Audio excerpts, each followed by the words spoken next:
Yang keempat akhir surat Al-Baqarah. Yang kelima Al-Mu'awwidhatain, surat Al-Falaq dan surat An-Nas.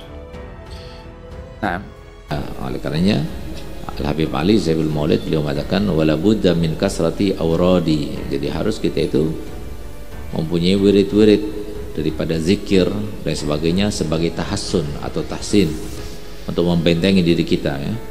Karena segala cara itu dilakukan, apalagi mereka itu telah bersekutu dengan setan melakukannya, sehingga setan itu akan berbuat yang terbaik di dalam merealisasikan apa yang diinginkan oleh sekutunya itu.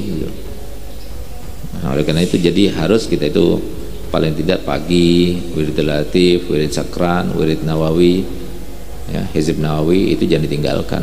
Malam hari kita baca ratib haddad, ratib atos yang ditinggalkan. Ditambah lagi 4 surat itu yang diajarkan oleh Syekh Abdul Qadir Jailani, bahwasanya yang melaksanakan dan membaca 4 surat ini maka tidak akan mengenainya sihir macam apapun, bahkan kejahatan ahli dhahir dan ahli batin tidak bisa menyentuhnya. Jadi kena mata enggak, kena sihir enggak ya. Bahkan karomahnya seorang wali pun tidak akan tersentuh kepada orang yang baca 4 surat itu. Nah, biasanya 4 surat itu diajarkan oleh para salaf dengan cara melaksanakan sholat 2 rakaat ketika isyraq. Nah, 2 rakaat isyraq sekaligus dengan 5 niat. Nah, karena semuanya ghairu maqsuda fi dzatiha, yang penting sholat. Nah, setiap yang ghairu maqsuda fi dzatiha itu bisa digabung.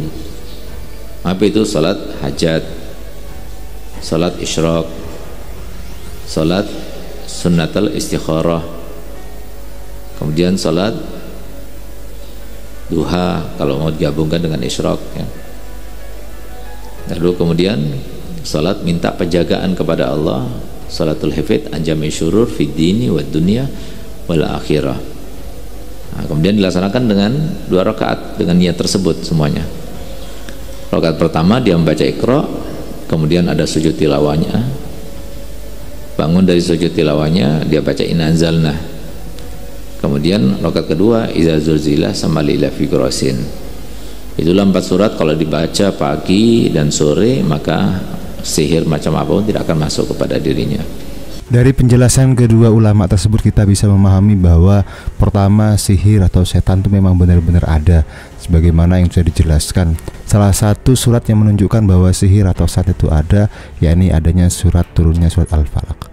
Nah, dari sini beliau memberikan tips dan trik bagaimana agar kita terhindar dari ilmu santet, terhindar dari sihir dan segala macam bahaya.